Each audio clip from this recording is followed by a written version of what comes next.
सुंदर लीला है। सुखदेव जी महाराज कथा सुना रहे हैं। कहते हैं कलकत्ता में एक बहुत बड़ा परिवार था और सेठ जी के विवाह में 10-20 वर्ष हो गए महाराज, और बेटा बेटी कुछ नहीं था।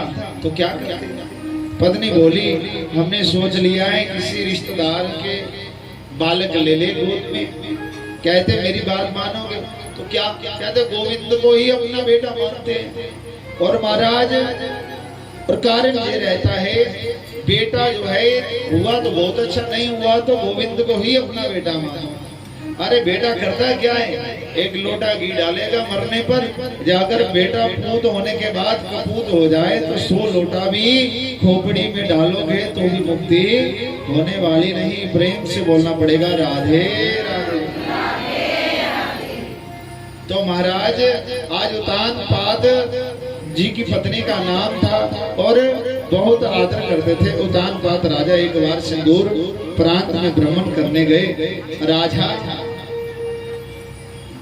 और वहां जाकर दूसरे जंगल में गए तो महाराज वहां एक राजा की बेटी से उन्होंने उनकी पुत्री को देखा, और पुत्री को देखना उनका नाम था सुरुचि, और सुरुचि के प्रति आकर्षण हो गया राजा का। राजा का आकर्षण होने के कारण राजा ने सुरुचि के साथ गंधर्व विवाह कर लिया, मतलब अपनी मर्जी की शादी कर ली। पहली उसकी पत्नी का नाम था सुनीति, नीतिर्वाण से थी, जो आज्ञा का पालन करे। और सुरुचि किसको कहते हैं? जो मन में आए वही करने की इच्छा और किसी की बात नहीं मानना, जो आए वही करने की चाह रखना, उसका नाम है सुरुचि।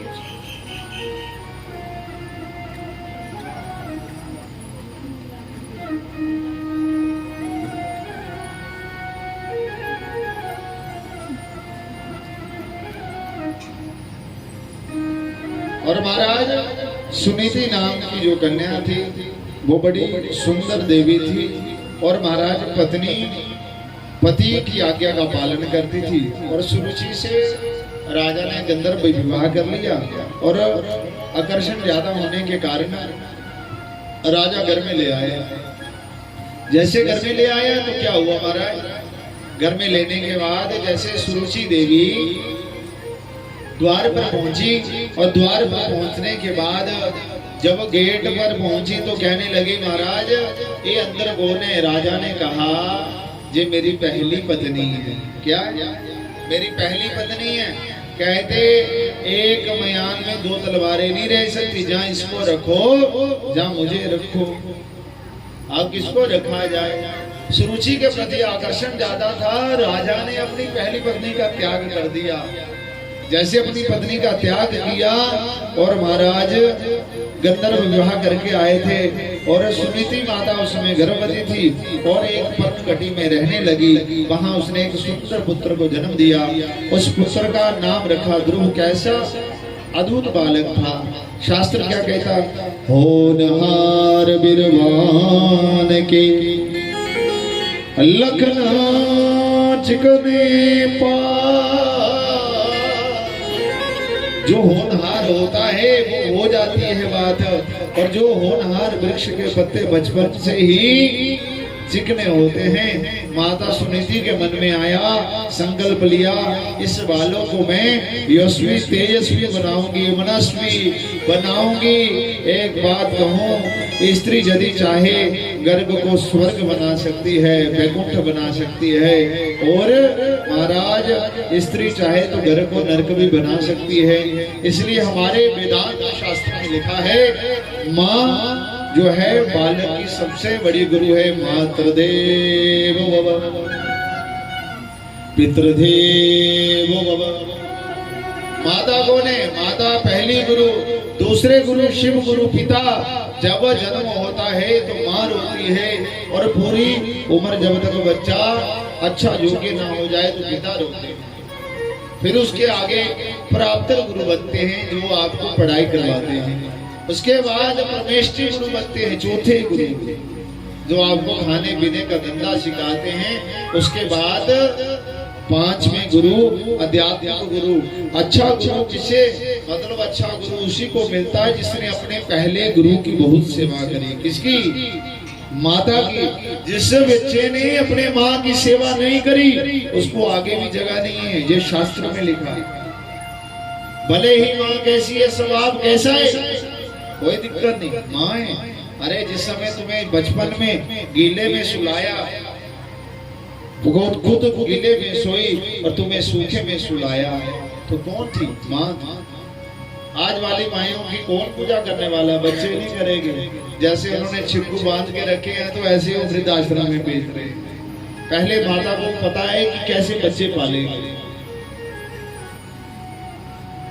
अब कहीं भी घूमते रहे, ले फोन चल, होगी काम, होगे बच्चे पाले। और बचपन से ही फोन देख रहे तो उसको प्रेम ही फोन से होगा, तुमसे कहां होगा। इसलिए बच्चों को खूब दुलार करो, प्रेम।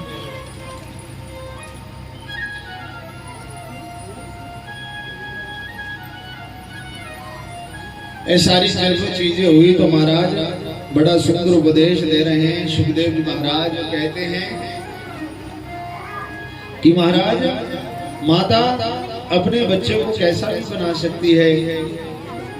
और कथा होने का कारण ये है, माता सुनीति जहाँ कहीं सत्संग में जाती, नन्हे से बालक ध्रुव को ले जाती। और एक बात से कहूँ, कथा में बच्चों को जरूर साथ में ले आया करो। एक बार हम कहीं कथा कर रहे थे ना, ये अपना इस साइड छत्तीसगढ़ रायपुर में गिरजा बना हनुमान, जहाँ कौशल्या माता का जन्म हुआ, तो वहां कथा हो रही थी। तो मैया अपने पोतरू को लेके आई और डेली आगे आगे बैठ जाती। मैंने कहा मैया तुम सबसे पहले आ जाती, तुम्हारी तो बहुत लगन लगी हुई है। ऐसे शाम से जाते जाते बातें होती। कहती महाराज मेरी तो लगन नहीं है लगी। मैंने कहा फिर तुम आती बहुत जल्दी। कहता लगन लगन नहीं मेरी लगी थी, ए मेरा पुत्र का नहीं बैठा मिलता। मैं सोचा ना ये नहीं बुरे माँ बनी है। मैं इसी चक्कर में कथा सुनने के लिए आ गया। अरे महात्मा बनना कोई मालूम चीज है? मतलब महात्मा इतनी आसानी से बना जाता है? लाल पीले कपड़े का नाम महात्मा है? नहीं। अगर लाल पीले कपड़े का नाम महात्मा है तो दुनिया पूरी 5 रुपए की आती है, सब पर रंग दे दो तो सब महात्मा बन गए। महात्मा है महान आत्मा। अरे इतना सारा कष्ट आने पर भी अपने स्वभाव को ना छोड़े उसे महात्मा कहते हैं। संत कैसे होते हैं, गुरु कैसे होते हैं, गुरुओं की एक दृष्टांत तो सुनाता हूँ। महाराज एक बार थे गुरु महाराज जी गंगा में तपस्या कर रहे थे, गले गले तक जल लेकर गायत्री की साधना कर रहे थे। और गुरु महाराज की दृष्टि में एक डंग बिच्छू जो था बहता बहता दिखाई देने लगा कि ये डंग बिच्छू बह जाएगा। जैसे गुरु महाराज जी की दृष्टि पड़ी उस डंक बिच्छू पे, तो गुरुजी ने क्या किया, उस डंक बिच्छू को पकड़ने की कोशिश करी। जब पकड़ने की कोशिश करे, जैसे पानी में हाथ डाले पकड़े और डंक मारे थे, डंक का इतना प्रभाव कि हाथ छूट जाए। ऐसे करते करते 5 बार डंक मारा बिच्छू ने, फिर भी छोड़ा, 5-6 बार मारा, फिर छोड़ा। ऐसे करते करते महाराज क्या हुआ, आज कहने लगा एक व्यक्ति, और महाराज ये पागल है, महाराज जी तो पागल हो गए, ये बिच्छू डंक मारा है, ये अपना स्वभाव नहीं छोड़ रहा है। जब कह रहे हैं स्वभाव नहीं छोड़ रहा है, और स्वभाव छोड़ने का मतलब क्या है, कहते इतना सा बिच्छू है जी अपना स्वभाव नहीं छोड़ रहा, हम तो महात्मा हैं, हम कैसे अपना स्वभाव छोड़े। ये बह रहा है और महात्माओं का कार्य है, जो बिगड़ा टूटा हो उसको सुधारना महात्मा का काम है। बोलिए कृष्ण कन्हैया लाल की जय, सच्चिदानंद भगवान की जय, और मुकुट बंसी वाले की जय। तो महाराज ये स्वभाव है, कथा जो है बड़े ध्यान से सुननी चाहिए। और तुम्हारा मन कहीं आगे पीछे बढ़ के जाए तो ठाकुर जी आप सबको देख रहे हैं। बोलो राधे राधे, बोलिए कृष्ण कन्हैया लाल। की जय। और महाराज माता सुनीति थी, बच्चे के प्रति आकर्षण ज्यादा होने के कारण, और माता जो सुनीति थी उनके घर बेटे का जन्म हुआ, किनका? ध्रुव भक्त का। और आकर्षण ज्यादा था सुरुचि के प्रति, और सुरुचि के प्रति आकर्षण ज्यादा होने के कारण पहली पत्नी का त्याग किया था जिस राजा ने। आज उस बच्चे को माँ ने सुंदर शिक्षा दी। कोई कहता है मुझे बड़ा कष्ट दे रहा, मुझे बड़ा दुख दे रहा है, कोई किसी को कष्ट नहीं देता। और तुम्हारा जीवन मलाई की तरह बन जाएगा। तुम्हारे जीवन में जितना संघर्ष आएगा, जब तुम्हारे जीवन में संघर्ष नहीं आएगा, जितना बड़ा संघर्ष होगा जीत इतनी बड़ी ही होगी। बोलो राधे राधे। बोलिए कृष्ण कन्हैया लाल की जय। बोलो श्री राम जय राम जय जय राम। श्री राम जय राम जय जय राम। बोलो श्री राम जय राम जय जय राम। बोलो श्री राम जय राम जय जय राम। श्री राम जय राम जय जय राम। श्री राम जय राम जय जय राम। बोलो बोलो बोलो श्री राम जय राम जय जय राम। बोलो श्री राम जय राम जय जय राम। महाराज आज क्या हुआ, बड़ा सुंदर शिक्षा दी ध्रुव जी को। आज ध्रुव जी थोड़े बड़े हुए।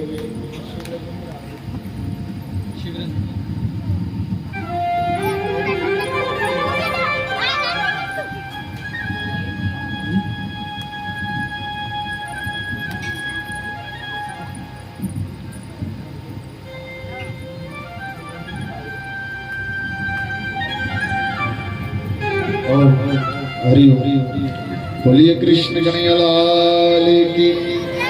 आज महाराज इतनी सारी बातें हुई होने का कारण क्या हुआ?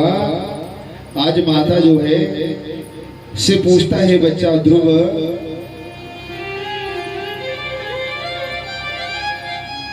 ध्रुव जी कहते हैं माँ मैया तुम रोज कहती भगवान सबके होते हैं, सबके होते हैं, भगवान पिता होते हैं। भगवान तो परम पिता है ही है, माँ मेरे पिता कौन है? माता रोज बदल देती वो प्रसंग। अरे बेटा क्या बताए माँ कि तेरे पिता ने मुझे छोड़ दिया।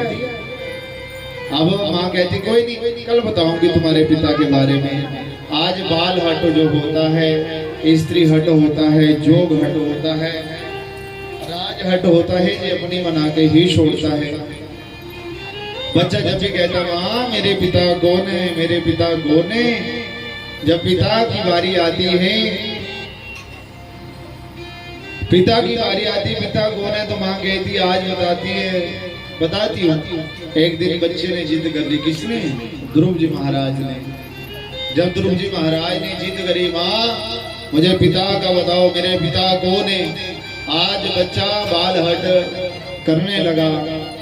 बाल हट का मतलब जब अपना बच्चा जिद करने भी आ जाए तो फिर बच्चा नहीं छोड़, फिर वो अपनी मना के ही छोड़ता है। स्त्री जब अपनी चाहे तो वो अपनी मना के ही छोड़ती, उसको भले ही कुछ भी कहो। और महाराज बाल हट क्या है? बाल हट एक बार बीरबल अकबर की सभा में लेट हो गए, तो बीरबल को पूछा अकबर ने, अरे तुम लेट क्यों हो गए? कहते बच्चे रो रहे थे इसलिए नहीं आ पाए, लेट हो गया। कहते बच्चे का क्यों मनाना, बच्चे का क्यों मनाना? कहते बच्चे का मनाना, कहते बच्चे जिद कर रहे थे, कहते अकबर में बच्चा बन जाओ, तुम पिता बन जाओ, फिर मेरी जिद पूरी कर लो। बीरबल कहने लगे मैं कुज्जू लेना, की लेना? कुज्जू लेना। राजा के पास कमी थोड़ी थी, कुज्जू दे दिया। मैं हाथी लेना, वो भी कमी नहीं थी, हाथी लेके दे दिया। अब बच्चा बना हुआ, बीरबल कह रहा मैं कुज्जू बिच हाथी पाना। वो कहने लगा जी कुज्जू दे बिच हाथी नहीं पाना ही नहीं पैंदा। तो बच्चे के थोड़े पता है कि होता कि नहीं होता, उसको तो अपनी जिद से मतलब है, जिद पूरी करनी है। ये सारी जैसी चीजें हुई तो महाराज बड़ा सुंदर भाव माँ ने कहा तुम्हारे पिता का नाम है उतानपाद। क्या नाम है? उतानपाद है। आज जैसे उतानपाद के पास गए, आज बेटा कहने लगे मेरे पिता राजा उतानपाद हैं। आज राजगद्दी पर बैठे कौन? उतानपाद। उतानपाद बैठे और बेटा ध्रुव जो था आज कहने लगा पिताजी पिताजी पिताजी।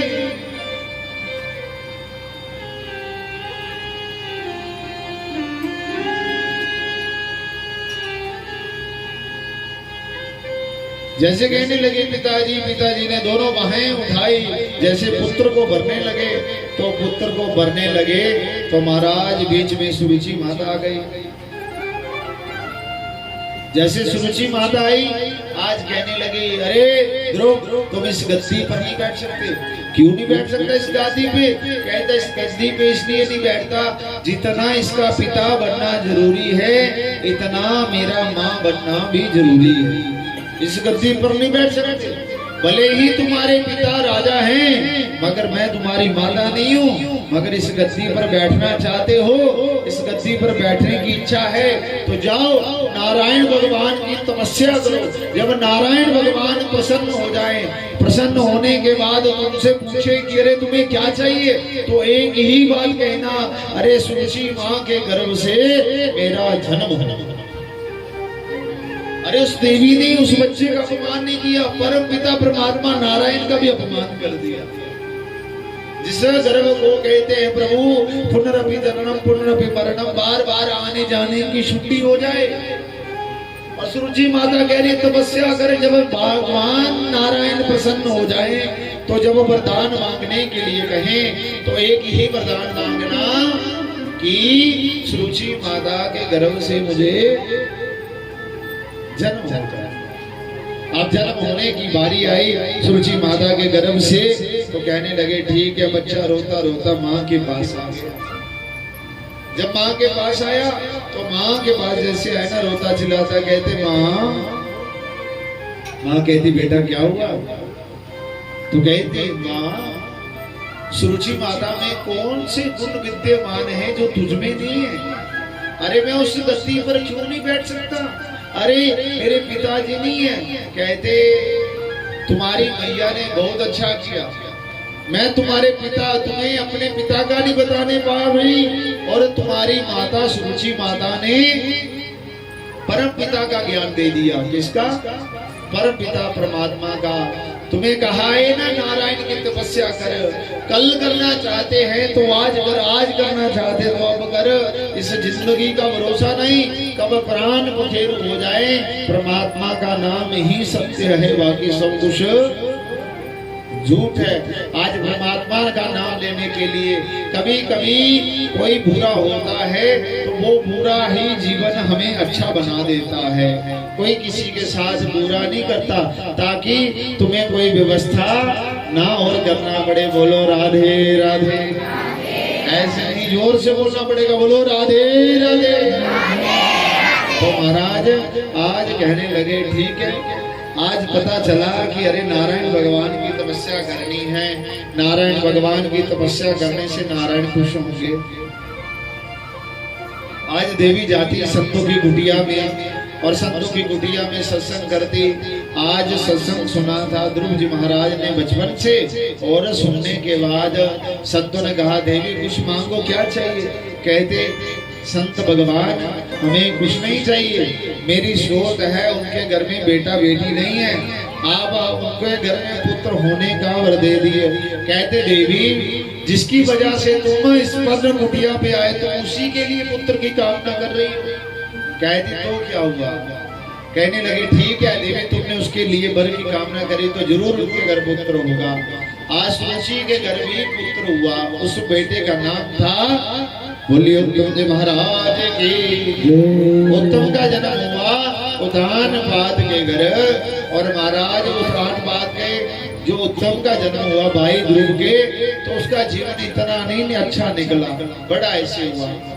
और ध्रुव जी चले गए तपस्या करने के लिए। जब ध्रुव जी तपस्या करने के लिए निकले तो महाराज तपस्या करने के लिए जैसे घर से बाहर निकले, रातों रात माता के चरण स्पर्श करके निकले, तो जाते जाते नारद जी मिल गए। नारद जी पूछने गए, जैसे पास में आए ना तो महाराज ध्रुव जी के संस्कार इतने अच्छे थे, इतने अच्छे थे कि महाराज कि क्या कहें, नमस्कार किया, संतों को देकर चरण स्पर्श कर लिए। किसने? ध्रुव जी ने नारद जी के चरण पकड़े, कहने लगे संस्कार अच्छे। जब संस्कार अच्छे हैं तो कहने लगे, अरे किसके बेटा हो? कहते राजा उतानपाद के बेटा हैं। कहाँ जा रहे हो? कहते जंगलों में तपस्या करने के लिए। तो नारद जी झूठे झूठे हंसे, अरे जंगलों में भगवान नहीं मिलते, जंगलों में बब्बर शेर मिलेंगे, सुबह सुबह तुम्हारा नाश्ता कर जाएंगे, पता भी नहीं चलेगा। तो क्या कहने लगे, अरे संत भगवान मेरी मैया कहती थी कि भगवान कोई ऐसी वस्तु नहीं बनाते, ऐसी कोई चीज नहीं बनाते जिसमें भगवान वास नहीं करते। भगवान हर एक में भगवान है। तो कहने लगे कितनी बार भोजन करते हो? कहती मेरी मैया जितनी बार गोदी में बिठा दी उतनी बार भोजन कर लेते हैं।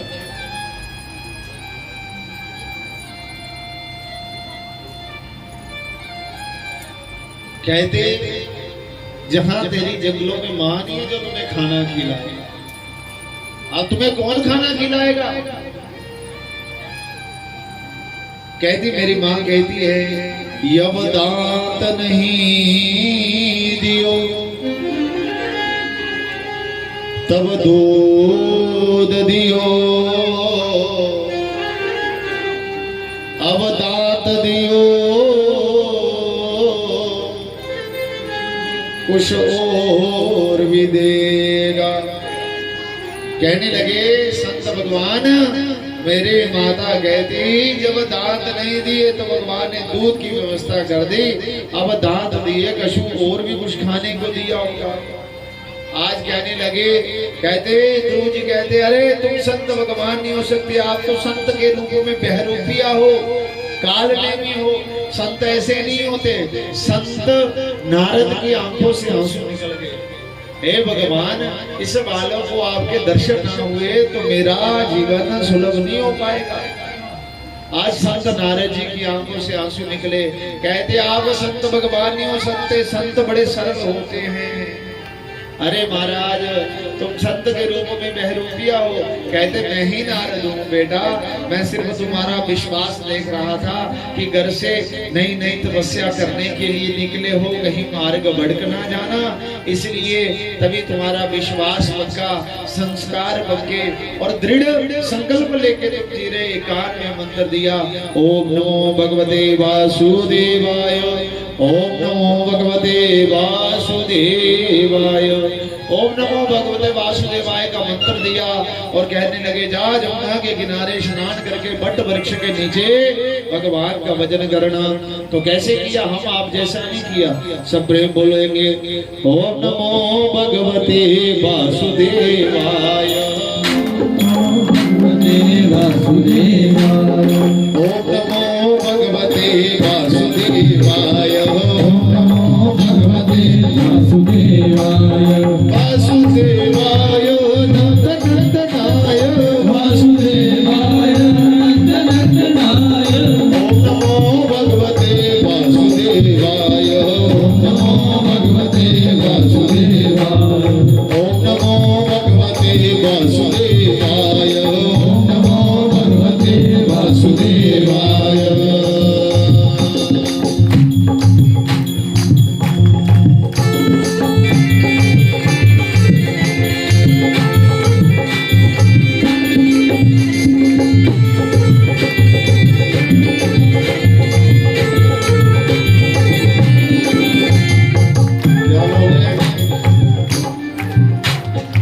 तपस्या कैसे करते और निरार निर्जल गास्ती रखनी, तो उस दिन साल में एक ही बार निर्जल रखोगे तो फिर हॉस्पिटल में ही जाएगी। देख लेना ध्रुव जी ने कैसे तपस्या करी। ओम नमो भगवते वासुदेवाय